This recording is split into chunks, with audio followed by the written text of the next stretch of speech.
Hello, good evening. Welcome to our channel SSC by SS sir YouTube channel. आज जो है हम लोग कॉन्स्टिट्यूशन में ही जो पार्ट फर्स्ट है कॉन्स्टिट्यूशन का उसको कवर करने वाले हैं, जो कि दिया हुआ है यूनियन एंड इट्स टेरिटरी के ऊपर। जो पार्ट है ये यूनियन और इट्स टेरिटरी के ऊपर है। जो इसके अंदर आर्टिकल की बात करें तो आर्टिकल जो है इसमें 1 से लेकर 4 तक जो आर्टिकल है वो पार्ट फर्स्ट के अंदर दे रखे। पार्ट फर्स्ट के अंदर जो आर्टिकल है वो 1 से लेकर 4 तक जितने भी आर्टिकल होंगे इसमें जो बात जो दी हुई है वो यूनियन के बारे में है, कंट्री के बारे में, और जो इसकी जो टेरिटरी है उसके जो स्टेट्स की जो सीमाएं हैं उनके बारे में जो है इसके बारे में हम लोग पार्ट फर्स्ट में पढ़ेंगे। और इन सभी का जो है आर्टिकल 1 से 4 तक इसमें दे रखा है। आर्टिकल 1 की बात करें तो आर्टिकल 1 में जो मेन जो ध्यान रखने वाली बात है वो ये है कि आर्टिकल 1 के अंदर जो दिया हुआ है वो है name and territory of the union. Name और जो यूनियन की जो टेरिटरी है उन सब के बारे में जो है वो इसमें आर्टिकल 1 में दे रखा है। India that is Bharat shall be union of state. जो यूनियन ऑफ स्टेट है मतलब कि यूनियन की बात करें तो यूनियन ऑफ स्टेट इसलिए बोला जाता है क्योंकि यहाँ पे जो पावर है वो सेंटर के पास में है। सेंटर के पास में पावर है, ना कि स्टेट्स के पास में पावर है। अमेरिका की बात करें तो यूएसए की बात करें तो वहाँ पे जो स्टेट्स हैं उनके पास में भी अपनी पावर है। सेंटर है लेकिन जो सेंटर हर एक जो बियॉन्ड जाके किसी भी स्टेट के मैटर से उनकी जो बाउंड्री है इन सब चीज़ों से छेड़खानी नहीं कर सकते। बात करें सेकंड क्लोज की तो इसके अंदर जो है वो ये है कि जो स्टेट है और टेरिटरीज है thereof shall be as specified in the first schedule. जो फर्स्ट शेड्यूल जो है उसके अंदर जो स्पेसिफाइड कर रखा है स्टेट्स की और उनकी जो टेरिटरी है उसके लिए वही सब फर्स्ट शेड्यूल के अंदर सब कुछ दिया हुआ है, तो वही रहने वाली है। कोई भी चेंज नहीं कर सकते, उसके अंदर चेंज हो सकता है लेकिन उसके लिए प्रोसेस है। अब थर्ड की बात करें, थर्ड के अंदर जो है ये दे रखा है कि जो टेरिटरी है ऑफ इंडिया, इंडिया की जो टेरिटरी है वो कौन कौन सी हो सकती है। The territories of the states, जो स्टेट्स है उनकी जो टेरिटरी, या तो कोई भी जो टेरिटरी है, कोई भी जो क्षेत्र है वो इंडिया का पार्ट कब हो सकता है, जब या तो वो पूरी तरीके से स्टेट हो, द यूनियन टेरिटरी, और या फिर वो यूनियन टेरिटरी हो, या तो स्टेट हो या यूनियन टेरिटरी हो, जो कि फर्स्ट शेड्यूल के अंदर स्पेसिफाई कर रखा है, बता रखा है। और थर्ड जो टाइप है उसका वो ये है कि कोई भी ऐसी क्षेत्र हो जिसको एक्वायर किया गया हो इंडिया के द्वारा, तो वो इंडिया का जो है, इंडिया की जो है वो टेरिटरी होगी। आर्टिकल 2 की बात करें तो आर्टिकल जो 2 है उसके अंदर दिया हुआ है कि जो एक जो नया जो स्टेट होता है उसके स्टेब्लिशमेंट के लिए क्या रूल्स है, कौन से जो आर्टिकल्स है वो होंगे। तो आर्टिकल 2 के अंदर जो नया जो स्टेट बनाना है उसके लिए दिया हुआ है। तो पार्लियामेंट जो है वो कोई भी लॉ बना सकती है यूनियन के अंदर और इस्टेब्लिश कर सकती है एक जो नया जो स्टेट होता है वो। लेकिन इस्टेब्लिश करने के भी रूल होंगे, तो वो किस किस बेसिस पे इस्टेब्लिश कर सकती है एक नया स्टेट। तो bye uniting two or more state, जो दो और दो से ज्यादा जो स्टेट्स है उनको यूनिट करके, एक करके, और पार्ट्स ऑफ स्टेट, और जो पार्ट्स ऑफ स्टेट है ये एक तो जैसे दो स्टेट हो गए उनको एक कर दिया, या फिर दो स्टेट्स है उनके कुछ पार्ट्स ले लिए और उसको ऐड करके एक स्टेट बना दिया। तो ये हो सकता है by uniting any territory to a part of any state. या फिर कोई भी जो एक दूसरी जो टेरिटरी है उसको ऐड कर दिया जाए किसी भी एक जो स्टेट का जो पार्ट है उसके साथ में। वैसे करके भी हम एक जो नया स्टेट है उसका इस्टेब्लिशमेंट कर सकती है, पार्लियामेंट कर सकती है, लेकिन इसके रूल्स है वो फॉलो होने चाहिए। आर्टिकल 3 की बात करें तो आर्टिकल जो 3 है उसके अंदर वो रिलेटेड है आर्टिकल 2 से। मतलब आर्टिकल 2 के जो है वही मेंशन किया है आर्टिकल 3 के अंदर। जो एक जो नया स्टेट है उसके फॉर्मेशन से रिलेटेड, उसके जो एरिया का अल्ट्रेशन है उससे रिलेटेड, बाउंड्री से रिलेटेड और नेम से रिलेटेड जो भी कुछ होगा वो सब आर्टिकल 3 के अंदर दिया हुआ है। आर्टिकल 3 के बारे में बात करें तो इसमें एक चीज ये भी बताई है कि जो प्रेसिडेंट जो है वो उसको प्रेसिडेंट जो है वो रिकमेंड करेगा बिल का जो इंट्रोडक्शन है उसके लिए। और जो प्रेसिडेंट जो है वो उसको जरूरी है कि रेफर करे जो बिल है उसको, प्रेसिडेंट को बिल को जो है उसको रेफर करना पड़ेगा। जैसे किसी भी स्टेट से रिलेटेड जो उसका डिवाइड कर रहे हैं या फिर उससे रिलेटेड कुछ बना रहे हैं, तो जो उसकी जो बाउंड्री आ रही है जिस भी स्टेट की, उसकी जो स्टेट लेजिस्लेटिव है उसके अंदर जो प्रेसिडेंट है उसको बिल को रेफर करना पड़ेगा, जो भी स्टेट उससे अफेक्टेड हो रहा है या फिर जिस भी स्टेट का एरिया जा रहा है उस स्टेट की जो लेजिस्लेचर जो है उसके अंदर इस बिल को रेफर करना पड़ेगा। मतलब वहां पे भी रखना पड़ेगा, प्रेसिडेंट को ही रखना पड़ेगा। अब इसमें बात करें तो पार्लियामेंट में बाय लॉ, पार्लियामेंट जो लॉ से क्या कर सकती है, फॉर्म कर सकती है एक new state by separation of territory. Territory के जो सेपरेशन है उससे एक नया स्टेट बना सकती है। Form any state by uniting two or more state, दो और दो से ज्यादा जो स्टेट है उसको यूनिट करके भी एक स्टेट नया स्टेट बना सकती है। और जो पार्ट्स ऑफ स्टेट है उसको एक करके, और बाय यूनिटिंग एनी टेरिटरी, और कोई भी एक जो टेरिटरी है उसको यूनिट करके to a part of any state, किसी भी एक स्टेट के अंदर। यही बात जो है वो आर्टिकल 2 के अंदर थी, लेकिन यहाँ पे जो है इसी से रिलेटेड आर्टिकल 3 के अंदर दिया हुआ है। Increase the area of any state, किसी भी स्टेट का जो है एरिया वो बढ़ा सकती है या फिर किसी का कम कर सकती है, बाउंड्री में कोई भी चेंज कर सकती है, नेम में कोई भी चेंज कर सकती है। तो इस सब के सब चीज आर्टिकल 3 के अंदर दे रखे। इसमें जो मेन जो है वो प्रेसिडेंट जो है उसको बिल जो है जो भी चेंज जो पार्लियामेंट कर रही है उसे उस जो स्टेट्स की जो भी 2 स्टेट या 3 स्टेट जितनी भी स्टेट है उसकी जो लेजिस्लेचर है जो भी वहां पे बिल को रेफर करना पड़ेगा, वहां पे भी रखना पड़ेगा। आर्टिकल नंबर जो 4 है उसकी बात करें तो आर्टिकल 4 के अंदर ये दिया हुआ है कि जो भी आर्टिकल 1, 2 और 3 जो आर्टिकल हैं उनके अंदर कोई भी जो चेंज करना है, आर्टिकल 1 और 1, 2, 3 के अंदर कोई भी चेंज करना है तो उसके लिए जो पार्लियामेंट है उसके अंदर स्पेशल मेजोरिटी जो होती है, स्पेशल जो मेजोरिटी होती है उसको पास करने के लिए अमेंडमेंट को उसकी जरूरत नहीं है। सिर्फ और सिर्फ जो नॉर्मल जो मेजोरिटी होती है, नॉर्मल मेजोरिटी से ही उसको पास करवा सकते हैं। वो अमेंडमेंट हम नॉर्मल मेजोरिटी से भी पार्लियामेंट के अंदर हो सकता है आर्टिकल 1, 2, 3 के अंदर। लेकिन यदि जो इंडिया की कोई भी जो टेरिटरी है उसको यदि फॉरेन की जो कंट्री है या फॉरेन का जो कोई भी स्टेट है उसको यदि देते हैं, सीड करते हैं, तो उस चीज़ के अंदर, उस मैटर के अंदर जो कॉन्स्टिट्यूशनल अमेंडमेंट है उसकी जरूरत पड़ती है। कौन से आर्टिकल के अंदर? आर्टिकल 368 के अंदर कॉन्स्टिट्यूशनल अमेंडमेंट की जरूरत उसके अंदर पड़ती है।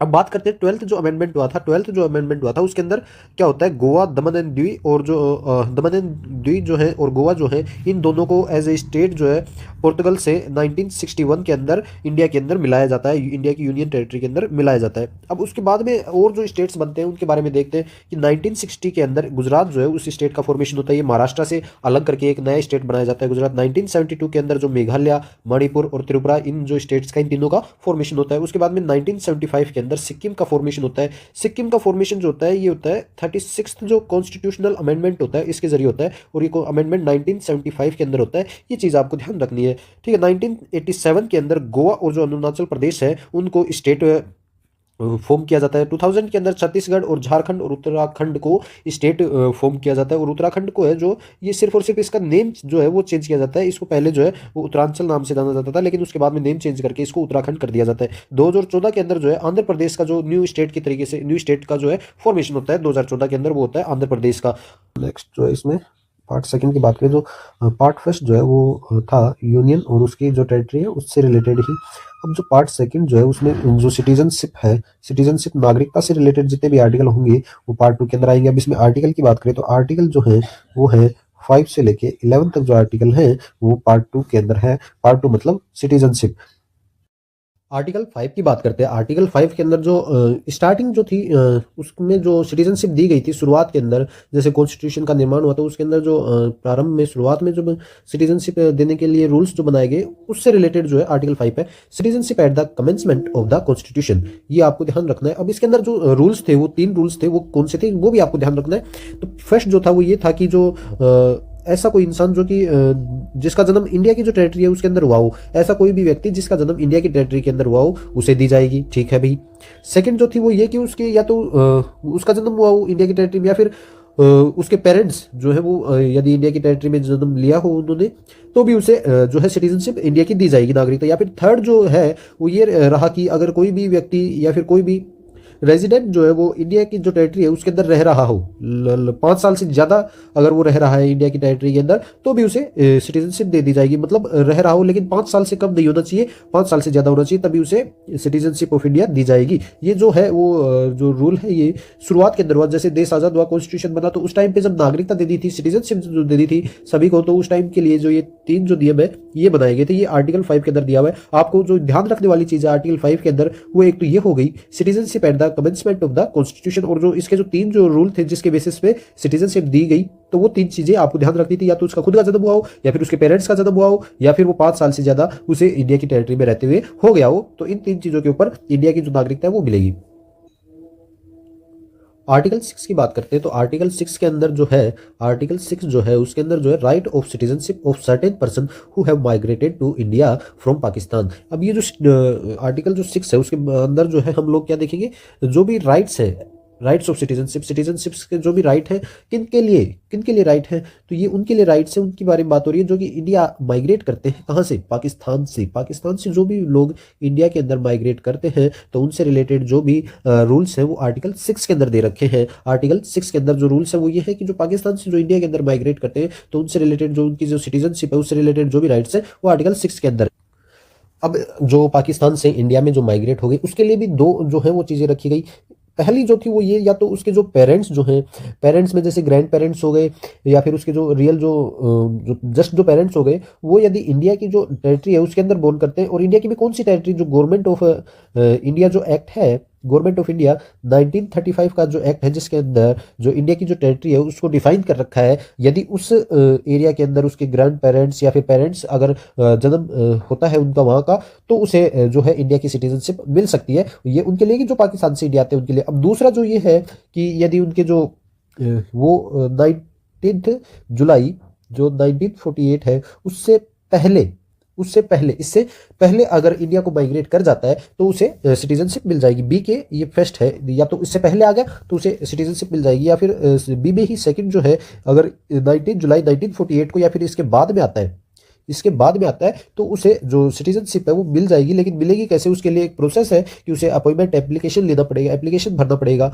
सिटीजनशिप के लिए। फिर उसके पास में जो इंडिया का जो ऑफिसर है वो अपॉइंट होगा और उसे जो सिटीजनशिप है उसकी एक प्रोसेस चलेगी, फिर उसे सिटीजनशिप दी जाएगी। ये जो है 6 के अंदर, इसमें आपको ध्यान रखना है कि इसमें जो है सिटीजनशिप के राइट्स है आर्टिकल 6 के अंदर जो पाकिस्तान से इंडिया माइग्रेट करते हैं, और इसमें 3 है। इसमें एक जो है वो आपको ये ध्यान रखना है कि पेरेंट्स सॉरी वो बर्थ हुआ हो या फिर 19 जुलाई 1948 से पहले आ गए हो या बाद में आए हो। बी का ही फर्स्ट है ये सब क्लोज और ये सेकंड सब क्लोज है, तो ये 3-4 चीजें आपको ध्यान रखनी है। आर्टिकल 7 की बात, आर्टिकल जो 7 है इसमें दिया है कि आर्टिकल 7 की बात करें तो आर्टिकल 7 के अंदर जो सिटीजनशिप है उससे रिलेटेड जो राइट्स है, सिटीजनशिप से रिलेटेड जो राइट्स हैं वो दिए हुए, लेकिन ये किस चीज़ के कौन से के राइट्स है?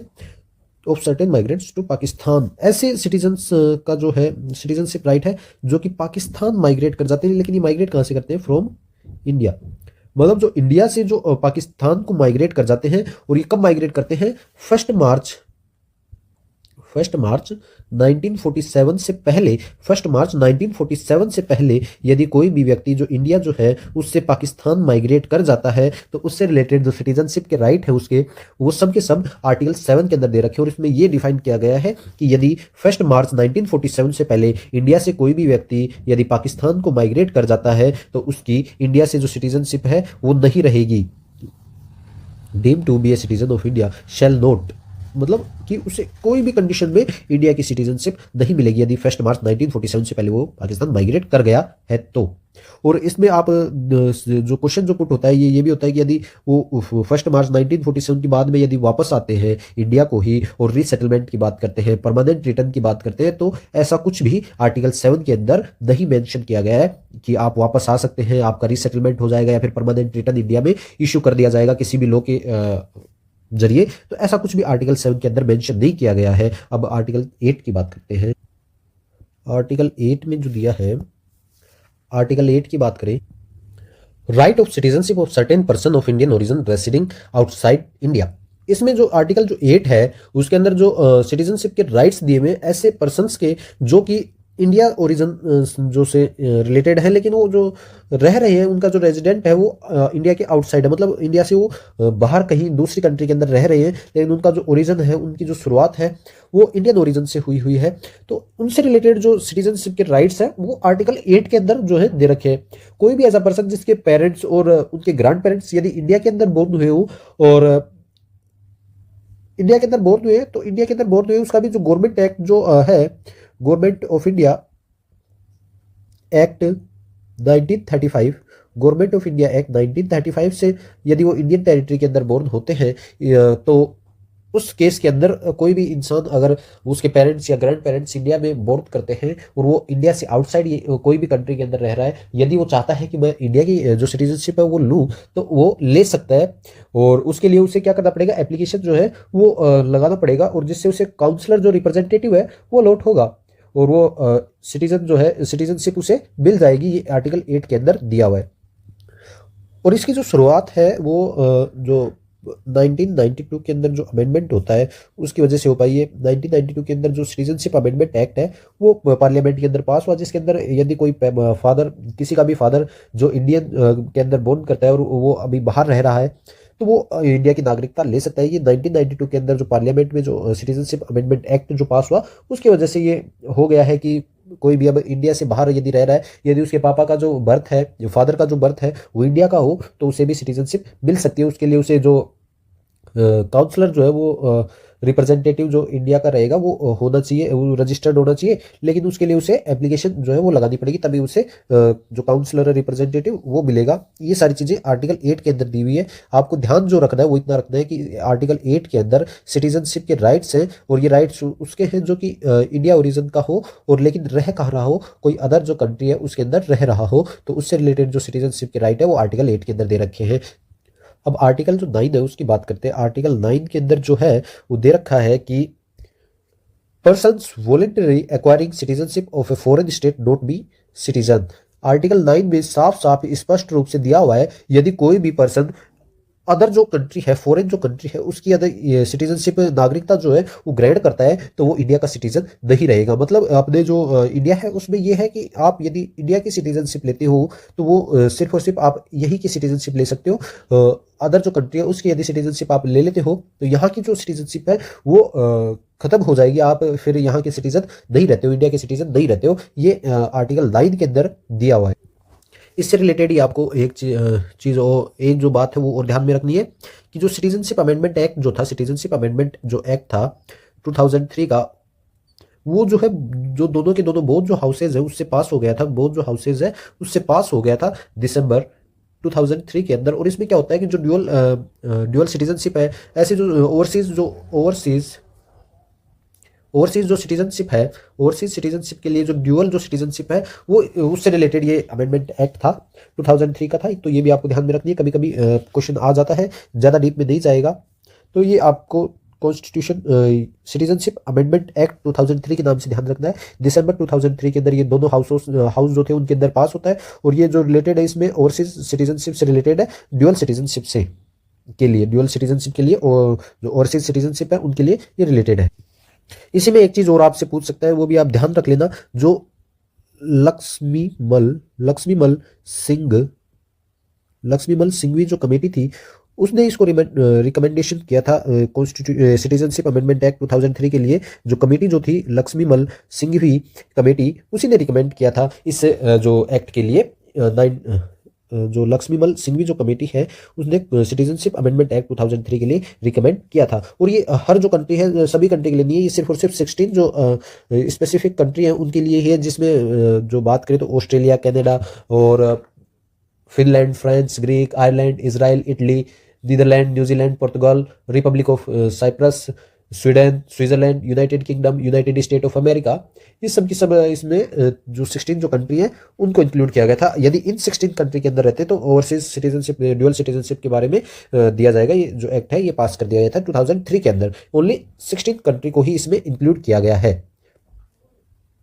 आर्टिकल जो 10 है उसके अंदर ये दिया हुआ है कि जो कंटिन्यूएंस है of the rights of citizenship, ये आपको ध्यान रखना है। इसमें ये आता है कि जो नागरिकता के जो अधिकारों की जो निरंतरता है उससे रिलेटेड जो है वो आर्टिकल 10 के अंदर दिया है, आपको इतना ही ध्यान रखना है। इसमें यह है कि जो कोई भी जो सिटीजन है इंडिया का या फिर किसी भी तरीके से वो यदि सिटीजनशिप है उसके पास में इंडिया की, तो वो कंटिन्यू रहेगी और वो इंडिया का सिटीजन रहेगा। पार्लियामेंट यदि कोई भी रूल बनाती है, लॉ बनाती है, पार्लियामेंट कुछ भी बनाती है, लेकिन वो सिटीजन रहेगा। इस चीज में कंटिन्यूएंस की बात कर रहे हैं, नागरिकता के अधिकारों की निरंतरता की बात हो रही है आर्टिकल 10 के अंदर। ये आपको इतना ही ध्यान रखना है कि continuance of the rights of citizenship, जो सिटीजनशिप की जो कंटिन्यूएंस जो राइट्स है उसके बारे में आर्टिकल 10 में दिया है।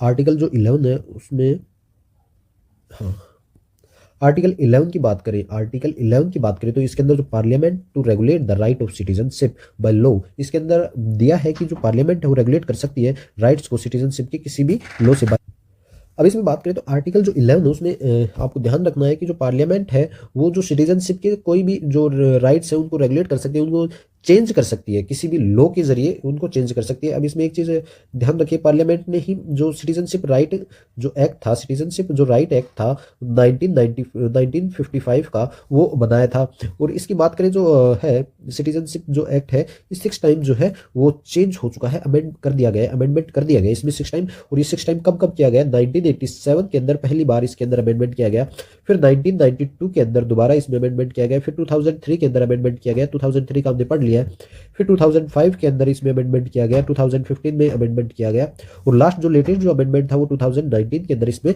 अमेंडमेंट किया गया है। जो सिटीजनशिप एक्ट है 1955 का, उसके अकॉर्डिंग जो सिटीजनशिप की बात करें तो ये 5 तरीकों से सिटीजनशिप आपको मिल सकती है, वो इसमें दिया हुआ है, वो देखते हैं अभी आगे।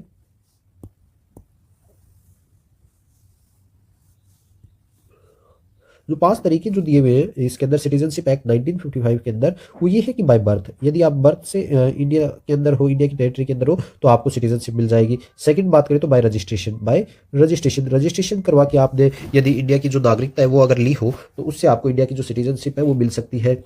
उसके लिए आपको क्या करना पड़ेगा? ओरिजिन इंडिया, यदि आप रजिस्ट्रेशन में भी क्या है, यदि आप 7 ईयर से इंडिया के अंदर रेसिडेंट कर रहे हो, इंडिया में रह रहे हो, तो आप रजिस्ट्रेशन के थ्रू आप नागरिकता ले सकते हो। थर्ड बात करें तो इसके अंदर मूल निवास के आधार पर, बोर्न आउटसाइड इंडिया, यदि आप इंडिया से बाहर डिसेंट, यदि इंडिया से बाहर आप बोर्न कर रहे हो बट इंडिया के ही आप सिटीजन हो, तो आपको नागरिकता मिल सकती है। मतलब कि मूल वंश जैसे आपके फादर या ग्रैंडफादर इंडिया के बोर्न करते हैं इंडिया के अंदर, और आपका जो बोर्न है वो इंडिया से आउटसाइड होता है, तो आप मूल वंश आपका जो है वो इंडिया का रहेगा, तो आपको सिटीजनशिप उस बेसिस पे मिल सकती है। फोर्थ बात करें तो बाय नेचुरल, फोर्थ बात करें तो फोर्थ में जो आता है बाय नेचुरेशन, बाय नेचुरेशन। नेचुरेशन में जो होता है वो ये होता है कि यदि आपने ओरिजिन जो है आपका इंडिया में ना हुआ हो, आप इंडिया से नहीं हो, लेकिन फिर भी आप जो है 12 ईयर से इंडिया में अगर रह रहे हो, रेजिडेंट कर रहे हो इंडिया के अंदर, तो आप को इंडिया की जो सिटीजनशिप है वो दे दी जाएगी। और फिफ्थ जो बात करें, फिफ्थ जो है by acquiring territory, by acquiring territory. यदि इंडिया आगे फ्यूचर के अंदर कोई भी कंट्री या कोई भी टेरिटरी को एक्वायर करता है, तो उस बेसिस पे उसके जो भी टेरिटरी के जो भी सिटीजन होंगे, उन सबको इंडिया की जो सिटीजनशिप है वो दी जाएगी। तो ये 5 तरीके से आप जो है इंडिया की जो सिटीजनशिप है वो ले सकते हो। ये कौन से सिटीजनशिप जो एक्ट जो है 1955, इसके बेसिस पे आपको 5 तरीकों से जो सिटीजनशिप है इंडिया की वो मिल सकती है। जो सिटीजनशिप एक्ट 1955 है उसके अंदर ही जो नागरिकता है उसको जो खत्म करने की जो है रूल्स, वो भी इसी में दिए हुए, उनको भी देखते हैं।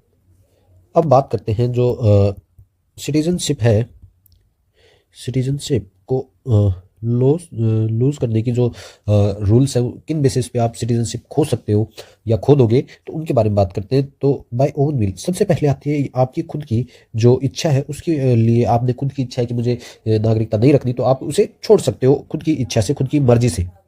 ठीक है। बाय टर्मिनेशन, टर्मिनेशन की बात करें तो टर्मिनेशन में क्या होता है कि आपने बिना बताए, बिना इंडिया में इन्फॉर्म किए जो दूसरी जो कंट्री है उसकी जो सिटीजनशिप है उसको ले लेते हो आप, तो उसमें आपको टर्मिनेट किया जाता है, आपकी सिटीजनशिप को, आपकी जो सिटीजनशिप है उसको खत्म कर दिया जाता है, तो उसे बाय टर्मिनेशन कहते हैं। टर्मिनेशन के थ्रू भी आपकी जो सिटीजनशिप है वो आप खो सकते हो।